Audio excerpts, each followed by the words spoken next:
I was fortunate this summer to return to one of my favorite places where the Vikings settled, the Faroe Islands, really far out into the Atlantic Ocean. About 54,000 people live there, and they got some really strong rowing and singing and Viking traditions. So please feel free to join me in the next few minutes and we see how they celebrate the Norwegian King Olaf. Finally, I'm here at the Faroe Islands, and look at this splendor. And I'm here with my friend Heine. Heine, the powerful Viking. We've known each other for many years, and when I first came to the Faroe Islands, I learned that now you look like a giant. I learned that the Faroese man, he will look at you because he thinks maybe you're a Danish person. But then when he sees you're Norwegian, he embraces you like kin, like family. And of course, we are related. Yeah. Very much so. Very much so. Both in spirit and in blood and in our genes and in our thoughts and the way we live. Absolutely.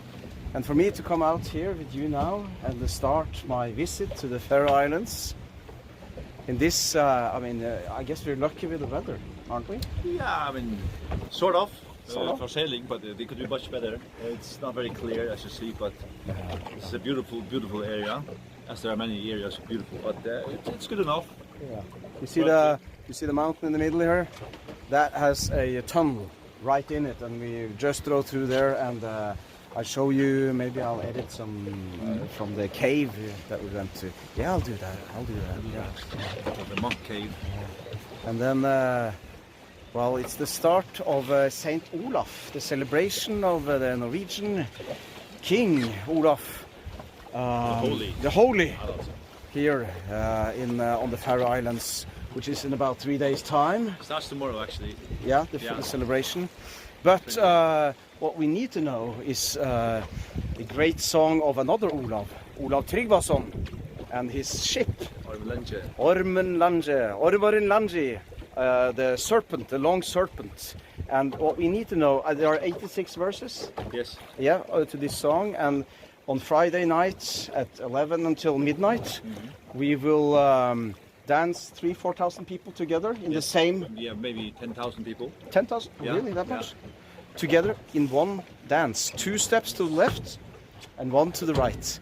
And the refrain is between each verse. You have the refrain happily, the Norwegian glad Norriksmenn til Hildarting. Himmer danser I høldans slairing, gleder uja Norriksmenn til Hildarting.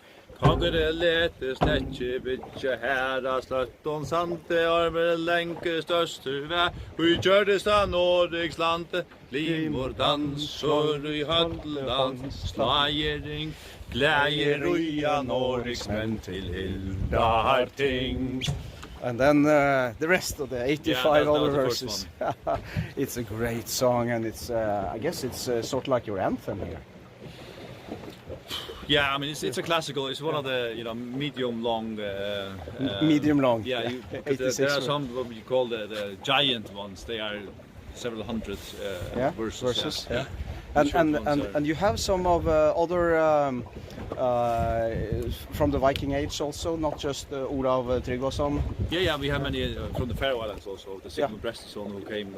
Sigmund Brestesson. If you read the saga on the quarrels about Christianity, Sigmund and Trondre Goethe. These are the two which are kind of historically based about the struggle. They were actually at war with each other. Sigmund came and he was living in Norway for quite a few years, and he wanted to come. As Norway was Christianized, come and Christianize the Faroe Islands. And that wasn't, it was quite tough. And the Norwegian kings he did it with the sword. Yes, sword christening. Yeah. And the Norwegian kings, they were quite... they had some grand schemes there, just like on Iceland. Yes. Trying to mess things up, I guess, in a very peculiar way. They believed in that. I mean, of course, there were struggles internally between the chieftains and the different kings in Norway as well. So that struggle continued here in the Faroes and also in Iceland. Absolutely. Yeah. So now we will head inwards towards. No, I was thinking of go out to Tintholm to have some have a meal. Yeah, we came Since from down around Sørvágur. there, and there's a place there called Bø, which is a really nice place. If you can see down about in that direction, This is where my grandfather came from, and he built this boat. yes, and he built this boat. And we will head out over here now. To Tintholm. You know, it's hard for me to describe the beautiful nature on the Faroe Islands and the beautiful nature of the Faroese people. It's truly something special that needs to be experienced. And if you ever fancy to go to the Faroe Islands, go in the end of July, because that's when they have this huge celebration for days on end. It's singing, rowing competition.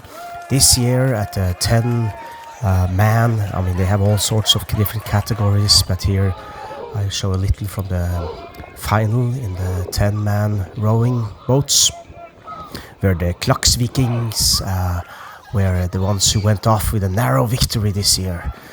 There's so much to experience, and it's just a matter of diving into it. Of course, it helps if you have contacts and if you have a natural indigenous costume, so to say, like we have in Norway.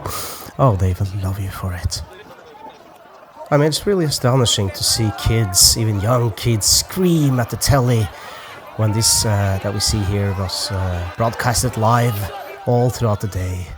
Here's a side note for you, by the way, because back in old Norway, this celebration of King Olaf the Holy, the Viking king, this year for some reason it was a little bit different than past few years. For some reason they had this really weird focus on queer spirit and pride art, which annoyed a lot of people.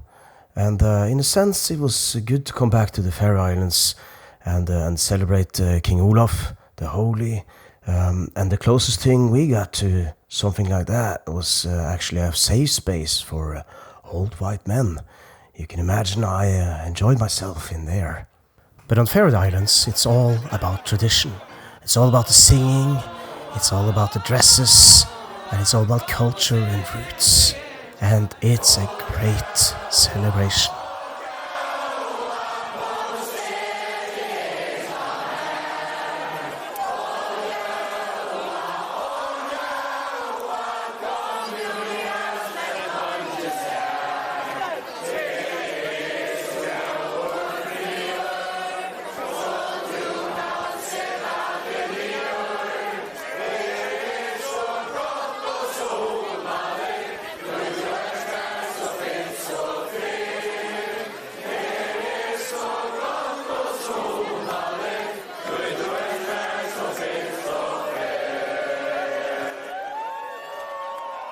And even though the weather can be at times horrible on the Faroe Islands, we were lucky most of the week, but this Friday evening, when the big dance of Ormur and Lange was going on, man, it was blowing, it was raining.